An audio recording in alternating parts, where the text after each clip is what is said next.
Welcome to online classes for degree students. My name is Rajendra Vade, lecturer in Political Science, Government Degree College, Mehboobabaad. Now I am going to discuss about Kautilya state and society. మనం ఇప్పుడు కౌటిల్యుని యొక్క రాజ్యము సమాజం గురించి తెలుసుకుందాం. కౌటిల్యుడు మనకు అర్థశాస్త్ర రచయించాడని చెప్పేసి అందరికీ తెలుసు. అర్థశాస్త్ర రచయిత అనగానే కౌటిల్యుడు గుర్తొస్తాడు. కౌటిల్యుడు ప్రాచీన భారత రాజనీతి తత్వ విచారంలో ఇతనికి ఒక గొప్ప స్థానం ఉంది, అగ్రగణ్యుడు అని చెప్పుకోవచ్చు. కౌటిల్యునికి ఇతర పేర్లే చాణక్యుడు మరియు విష్ణుగుప్తుడు. కౌటిల్యుడు రచించినటువంటి అర్థశాస్త్రం అనేటువంటి గ్రంథము, ఈ యొక్క గ్రంథము ప్రాచీన భారత సాహిత్యంలోనే ఒక గొప్ప రచనగా, అద్వితీయమైనటువంటి గ్రంథంగా పేర్కొనడం జరిగింది. ఎందుకంటే ఆ కాలానికి అనేక గ్రంథాలు రచించినప్పటికీ ఆ యొక్క గ్రంథాలలో అన్నిటిలోకెల్లా కూడా అర్థశాస్త్రానికి ఒక ప్రత్యేక స్థానాన్ని కల్పించడం జరిగింది. ఆ కాలానికి చెందినటువంటి గ్రంథాలలో ముఖ్యంగా కామందకుడు రాసినటువంటి నీతిసారము, నీతివాక్యామృతము సోమదేవ సూర్యుడు రచించాడు. నీతి ప్రకాశికని వంశంపాయనుడు రచించాడు. ఈ విధంగా కౌటిల్యుని కాలానికి సమకాలికులైనటువంటి వాళ్ళు రాసినటువంటి అనేక గ్రంథాలలో కౌటిల్యుడు రాసినటువంటి అర్థశాస్త్రమే ఒక అద్వితీయమైనటువంటి రచనగా ప్రాచీన భారత సాహిత్యంలో పేర్కొనడం జరిగింది. కౌటిల్యుడు మనకు భారత రాజనీతి తత్వ విచారానికి ఎనలేని సేవ చేశాడని చెప్పుకోవచ్చు. కౌటిల్యుని ద్వారానే భారతదేశానికి కూడా ఒక గొప్ప రాజనీతి తత్వం అనేటువంటిది ఉంది అనేటువంటిది వెలుగులోకి వచ్చింది. Kautilya he has regarded as the greatest authority on the science of polity. He is also known as Chanakya and Vishnugupta.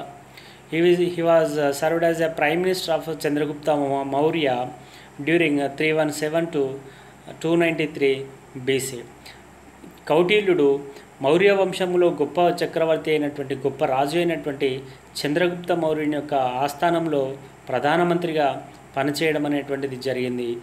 ఇతను నందవంశ నిర్మూలకుడుగా కూడా పేరొందాడు.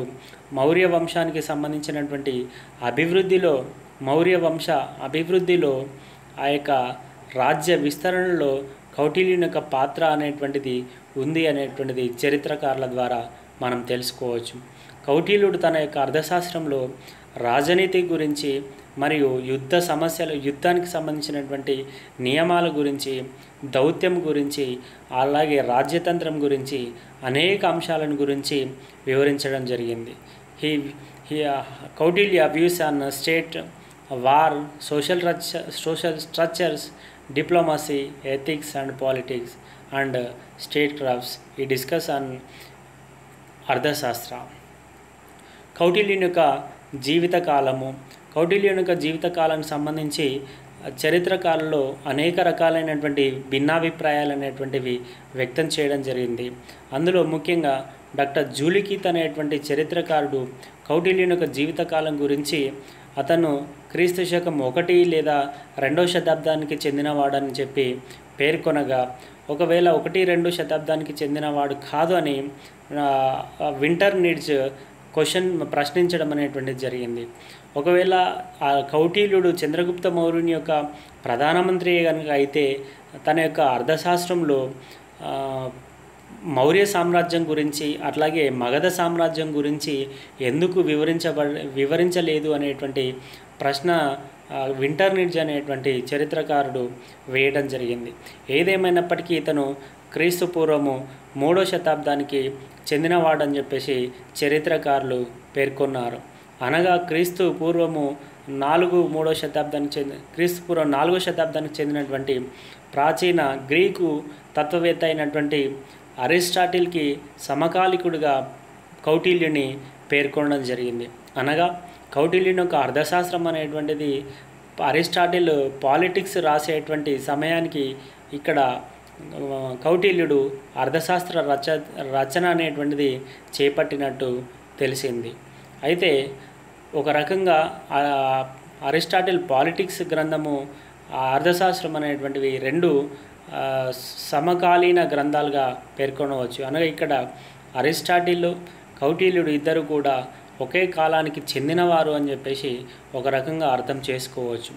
అయితే మనకు కౌటిల్యుని యొక్క అర్థశాస్త్రం అనేటువంటిది ఎప్పుడు వెలుగులోకి వచ్చింది అనేది కనుక చూసినట్లయితే క్రీస్తు శకం 1904 సంవత్సరంలో తంజావూరులో ఒక పురోహితుని ఇంట్లో త్రవ్వకాలు జరుపుతుండగా ఆ యొక్క పురోహితుని ఇంట్లో దొరికినటువంటి ఆ యొక్క అర్థశాస్త్ర ప్రతుల్ని అతను తీసుకెళ్ళి ఆ యొక్క మైసూర్ ఓరియంటల్ కాలేజ్ లైబ్రరీకి ఇవ్వగా అతను శ్యామశాస్త్రి అనేటువంటి అతను ఆ యొక్క కౌటిల్యుని యొక్క అర్థశాస్త్రం సంస్కృతంలో ఉన్నటువంటి అర్థశాస్త్రాన్ని వెలుగులోకి తీసుకురావడమే కాకుండా ఇంగ్లీష్లోకి ఆంగ్లంలోకి తర్జుమా చేయించి దీన్ని సుమారు ఒక 5 సంవత్సరాల పాటు ఇండియన్ యాంటిక్వరీ అనేటువంటి ఒక పత్రికలో ఆనాడు 5 సంవత్సరాల పాటు ఒక సీరియల్ రూపంలో దాన్ని ప్రచురించడం ద్వారా ఆ యొక్క కౌటిల్యుని యొక్క అర్థశాస్త్ర ప్రతులు అర్థశాస్త్రంలో యొక్క ఉన్నటువంటి విషయాలని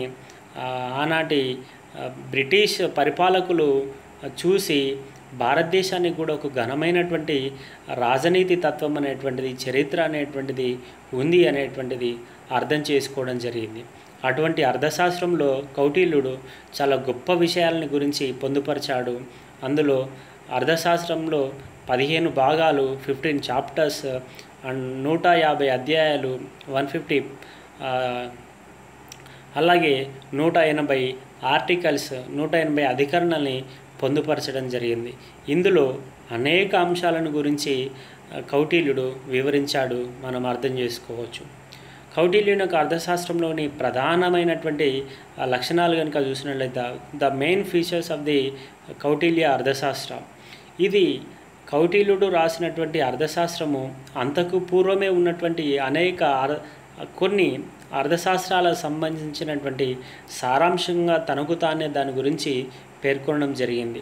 అట్లాగే ఈ యొక్క అర్థశాస్త్రంలో సాంఘిక ఆర్థిక రంగాల్లో రాజు నిర్వహించవలసినటువంటి విధులను గురించి కూడా పేర్కొన్నాడు. అంటే ప్రధానంగా రాజు ఏం చేయాలి, సాంఘికంగా ఆర్థికంగా ఆ యొక్క అభివృద్ధి కొరకు, రాజ్యాభివృద్ధి కొరకు అతను ఏం చేయాలి అనేటువంటి విధులను, రాజు యొక్క విధులను గురించి ప్రధానంగా పేర్కొనడం జరిగింది. అలాగే రాజనీతిని ధర్మశాస్త్ర సాహిత్యం నుండి ఈ యొక్క గ్రంథము పూర్తిగా వేరు చేసిందని చెప్పవచ్చు. అట్లాగే రాజుకు రాజ్య నిర్వహణలో ఉపయోగపడేటువంటి అంశాలను గురించి వివరించాడు. ఒక రకంగా చూసినట్లయితే కౌటిల్యుని యొక్క అర్థశాస్త్రంని ప్రాచీన భారత రాజులందరూ కూడా ఒక రకంగా ఈ కౌటిల్యుని యొక్క అర్థశాస్త్రాన్ని అమలు చేశారు, దాన్ని పాటించారు అని చెప్పవచ్చు. రాజ్య నిర్వహణ కొరకు రాజులు ఏం చేయాలి, ఏం చేయకూడదు అనేటువంటి అనేక అంశాలని ఇందులో పొందుపరచడం జరిగింది. అట్లాగే ఇది పెద్ద పెద్ద రాజ్యాల గురించి, అనగా ఆనాటి మగధ సామ్రాజ్యం గురించి పేర్కొనకుండా ఒక చిన్న రాజ్యంతో అధికార సముపార్జన, అధికార విస్తరణ ఏ విధంగా చేయాలి అనేటువంటి విషయాలను ఇందులో పొందుపరిచాడు. అనగా ఒక చిన్న రాజు, చిన్న రాజ్యమైనప్పటికీ కూడా అతను రాజ్య అభివృద్ధి కొరకు, రాజ్య విస్తరణ కొరకు ఎటువంటి ప్రయత్నాలు చేయాలి, ఎటువంటి పద్ధతులు పాటించాలి అనేటువంటి విషయాలను వివరించడం జరిగింది. అందుకే రాజ్య విస్తరణకి ఈ కౌటిల్యుడు అత్యధిక ప్రాధాన్యతను ఇవ్వడం జరిగింది. అలాగే ప్రభుత్వ నిర్మాణము, వివిధ శాఖల అధికారుల నియామకము, వారి విధుల గురించి పేర్కొన్నాడు. ఈనాడు మనం ప్రభుత్వ నిర్మాణం చూసినట్లయితే శాసన నిర్మాణ శాఖ, కార్యనిర్వాహక శాఖ, న్యాయశాఖ అనేటువంటి ప్రభుత్వ అంగాలు 3 ఏ విధంగా ఉంటాయో ఆనాడు ఆ యొక్క కౌటిల్యుని యొక్క అర్థశాస్త్రంలో ప్రభుత్వ నిర్మాణం 3 అంగాల ద్వారా ఏర్పడిందని మనం చెప్పుకోవచ్చు. అట్లాగే వివిధ శాఖల యొక్క అధికారుల నియామకానికి సంబంధించి వారి యొక్క విధుల గురించి కూడా ఆనాడే అర్థశాస్త్రంలో కౌటిల్యుడు చాలా గొప్పగా పేర్కొనడం జరిగింది. ఇటువంటి కౌటిల్యుని అర్థశాస్త్రము చాలా అద్వితీయమైనటువంటి రచనగా పేర్కొనవచ్చు. తర్వాత రాజు యొక్క అర్హతల గురించి కౌటిల్యుడు తన యొక్క అర్థశాస్త్రంలో చాలా గొప్పగా పేర్కొనడం జరిగింది. ముందుగా రాజు ఎటువంటి అర్హతలు కలిగి ఉండాలి అనే దానికి సంబంధించి గొప్ప వంశంలో జన్మించిన వాడే ఉండాలి, అలాగే దైవ సంపద, బుద్ధి సంపద మరియు జ్ఞాన సంపద కలిగి ఉండాలి.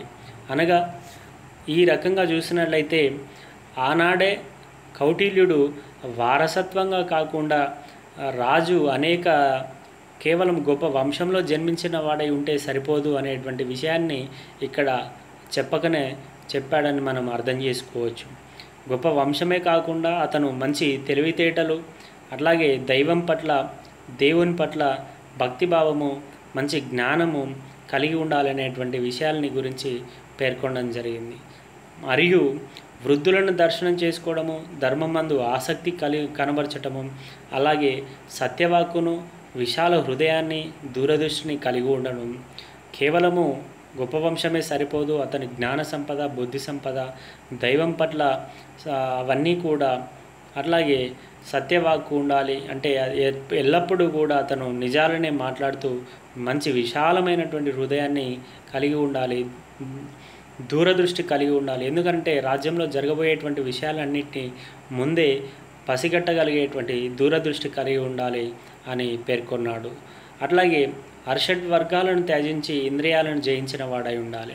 అంటే ధర్మార్థ కామ మోక్షాలని సంబంధించి అర్షడ్ వర్గాలని అతను ఎల్లప్పుడూ కూడా ఆ యొక్క అర్షడ్ వర్గాలని త్యజించి ఇంద్రియాలను కూడా, అంటే సుఖ భోగాలని కూడా అతను జయించాలి అని చెప్పేసి రాజు యొక్క అర్హతల గురించి పేర్కొనడం జరిగింది. అంతేకాకుండా పరస్త్రీ పట్ల వ్యామోహము, ఆ హింసాయుత పద్ధతులను విసర్జించి ఉండాలి అని చెప్పేసి అతను రహస్యంగా కొన్ని విషయాలని ఎప్పుడూ కూడా తన మిత్రులకు కానీ దగ్గర ఉండే విధంగా ఏర్పాటు చేసుకోవాలని చెప్పేసి రాజుకు ధర్మం ఒక్కటే ప్రధానమైనటువంటి మార్గంగా కలిగి ఉండాలని పేర్కొనడం జరిగింది. తర్వాత రాజు ఏ విధమైనటువంటి విధులు కలిగి ఉండాలనేటువంటిది ఇక్కడ మనము ప్రధానంగా చూసినట్లయితే రాజు ప్రధానంగా ఇంద్రుడు, వాయువు, యమ, కుబేర, చంద్ర, సూర్య, అగ్ని వంటి వారి యొక్క లక్షణాలని పొంది ఉండాలి అనేటువంటిది ఇక్కడ పేర్కొనడం జరిగింది. ఈ షుడ్ అటైన్స్ 4 goals ఆఫ్ ధర్మార్థ కామ మోక్ష. ధర్మార్థ కామ మోక్షాలని జయించిన వాడై ఉండాలి. అట్లాగే Kautilya king had divine status as he was regarded as the embodiment of various deities like Indra, Varuna, వాయు, కుబేర, యమ, చంద్ర అండ్ సూర్య. రాజ్యంలో ప్రధానమైనటువంటి వ్యక్తి స్వామి లేదా రాజుయే కాబట్టి రాజు ఈ యొక్క పై లక్షణాలన్నీ కూడా కలిగి ఉండాలని పేర్కొనడం జరిగింది. అట్లాగే రాజ్య ఆవిర్భావము.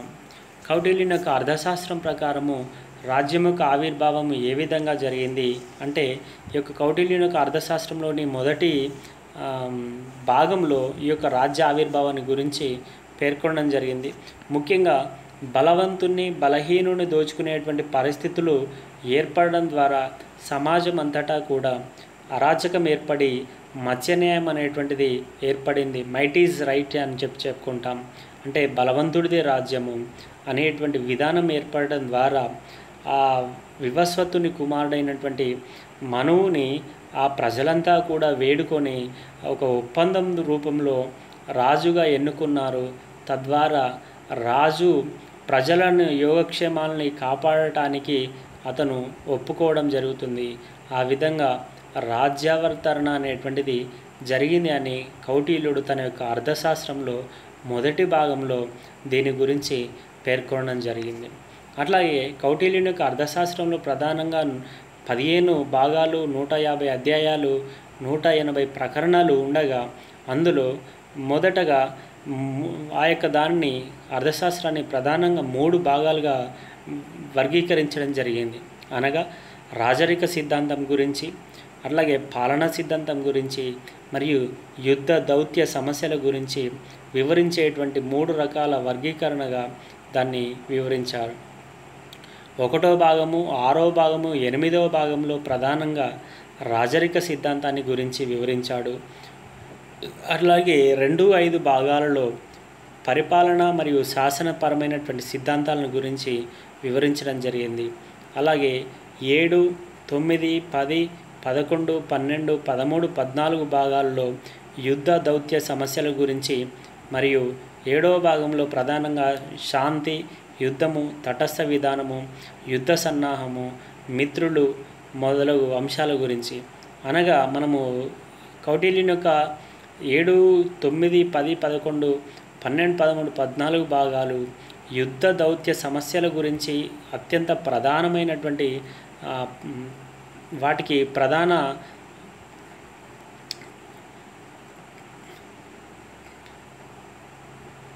యుద్ధ దౌత్య సమస్యల గురించి ఎక్కువగా పేర్కొనడం జరిగింది అనేది మనం ఇక్కడ అర్థం చేసుకోవచ్చు. నెక్స్ట్, కౌటిల్యుని యొక్క అర్థశాస్త్రంలో పేర్కొన్నటువంటి రాజ్య కార్యకలాపాలు అనగా రాజ్యం ఏం చేయాలి, రాజు ఏం చేయాలి, రాజు యొక్క విధులు ఏంటివి అనేటువంటిది ఇక్కడ ప్రధానంగా పేర్కొనడం జరిగింది.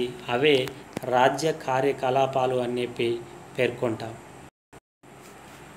రాజ్య కార్యకలాపాల్లో ప్రధానంగా రాజు బంజరు భూములను సేద్యం చేయించడమే కాకుండా చెరువులు తవ్వించి నీటిపారుదల సౌకర్యాలు ఏర్పాటు చేయాలని పేర్కొన్నాడు. అనగా చెరువులు త్రవ్వించి నీటిపారుదల సౌకర్యాలు ఏర్పాటు చేసినట్లయితే రాజ్యంలో పంటలు పండించడానికి పంటలు పండించవచ్చు అనేటువంటి అభిప్రాయాన్ని వ్యక్తం చేయడమే కాకుండా బంజరు భూములను సేద్యం చేయాలనేటువంటి ఆనాడే బంజరు భూముల్ని సాగులోకి తీసుకొచ్చేందుకు కౌటిల్యుడు ప్రయత్నించాడని చెప్పవచ్చు. ఒక రకంగా ఈ యొక్క చెరువులు త్రవ్వకము, నీటిపారుదల సౌకర్యాలు కల్పించడం అనేటువంటిది కాకతీయుల కాలంలో మనకిక్కడ చూడవచ్చు.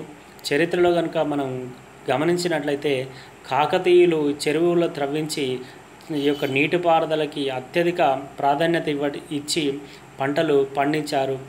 ఆనాడు కౌటిల్యుడు అర్థశాస్త్రంలో పేర్కొన్నటువంటి చెరువుల త్రవ్వకం సంబంధించి కాకతీయులు చాలా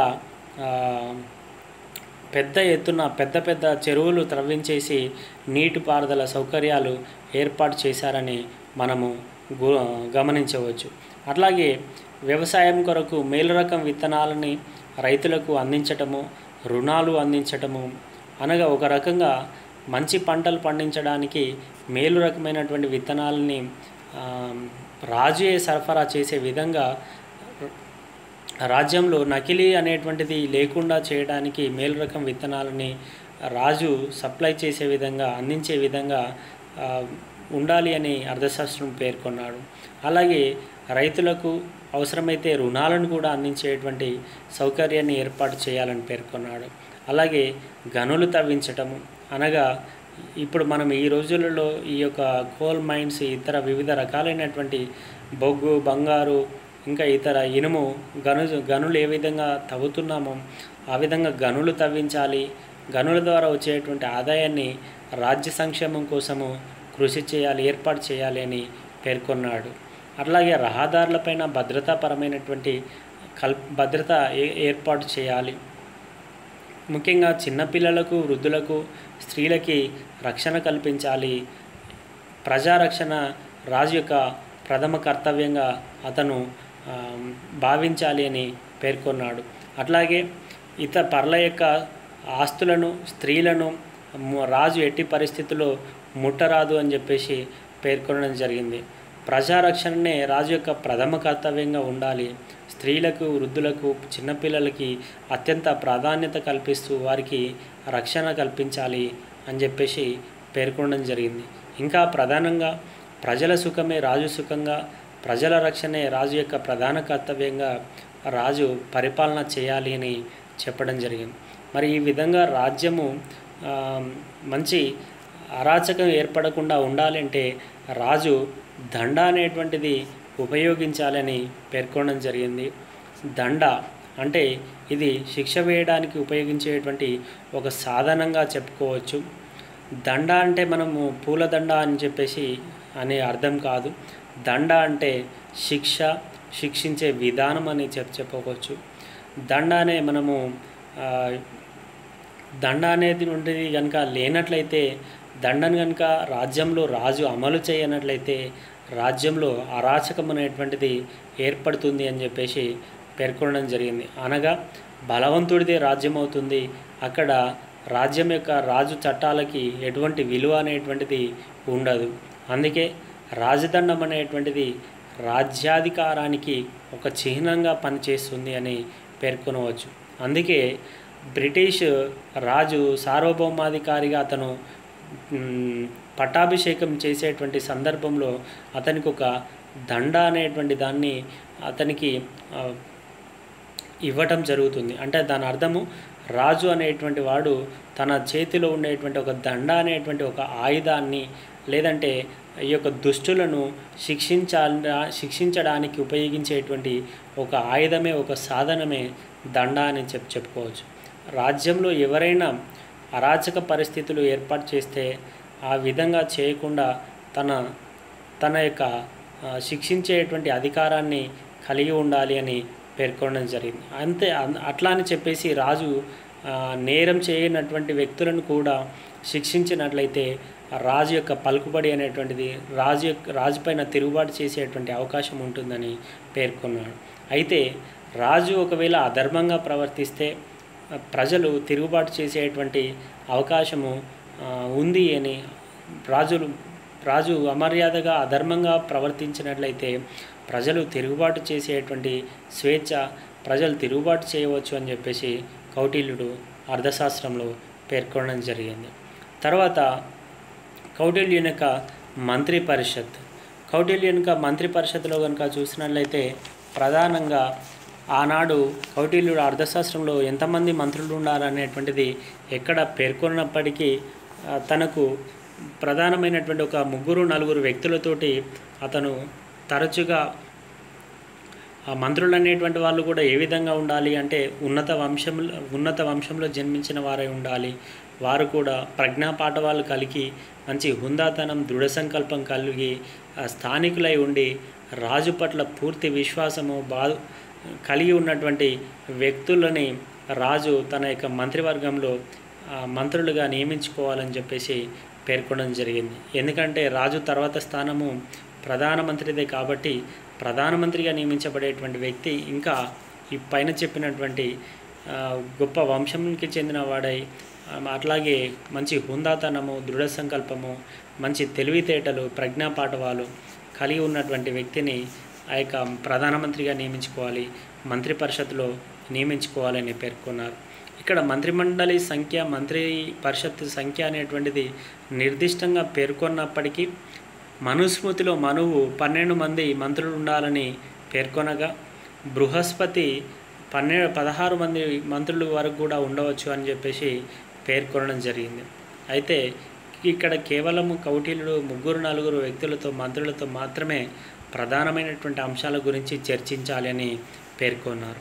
అయితే అర్థశాస్త్రంలో రాజుతో పాటు అధికారము వహించినటువంటి 18 రకాలైనటువంటి మంత్రులు ఉండేవారు అని పేర్కొన్నారు. వాళ్ళని ఆ 18 మందిని తీర్థములు అనే పేరుతోటి పిలిచేటువంటి వారు. వారిలో ఆ 18 మందిలో మొదటి వ్యక్తి మంత్రి, రెండోవాడు పురోహితుడు, మరియు 3 సేనాపతి, 4 యువరాజు, నెక్స్ట్ దౌవారికుడు, అంతర్వంశికుడు, ప్రశాస్త, సుమాహార్త, సన్నిదాత, ప్రదేష్ట, నాయకుడు, పౌర వ్యవహారికుడు, కార్మింతుకుడు, మంత్రి పరిషత్ అధ్యక్షుడు, దండపాలకుడు, 16 దుర్గపాలకుడు, 17 అంతపాలుడు, 18 ఆటవికుడు. వీరందరితో ఒక మంత్రి పరిషత్ అనేటువంటి వివిధ శాఖ అధిపతులు అనేటువంటి వాళ్ళు ఉండేవారు అని కౌటిల్యుడు తన యొక్క అర్థశాస్త్రంలో మంత్రి పరిషత్తులో పేర్కొనడం జరిగింది. చివరిగా కౌటిల్యుని యొక్క సంక్షేమ విధులు.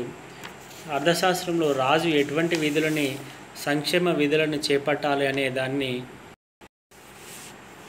సంక్షేమ విధులను గురించి కూడా కౌటిల్యుడు తన యొక్క అర్థశాస్త్రంలో పేర్కొన్నాడు. ప్రధానంగా రాజు యొక్క సంక్షేమ విధులలో ప్రజారోగ్యము, రక్షణ, నీతి రక్షణ మొదలైనవి ప్రధానంగా పేర్కొన్నాడు. అట్లాగే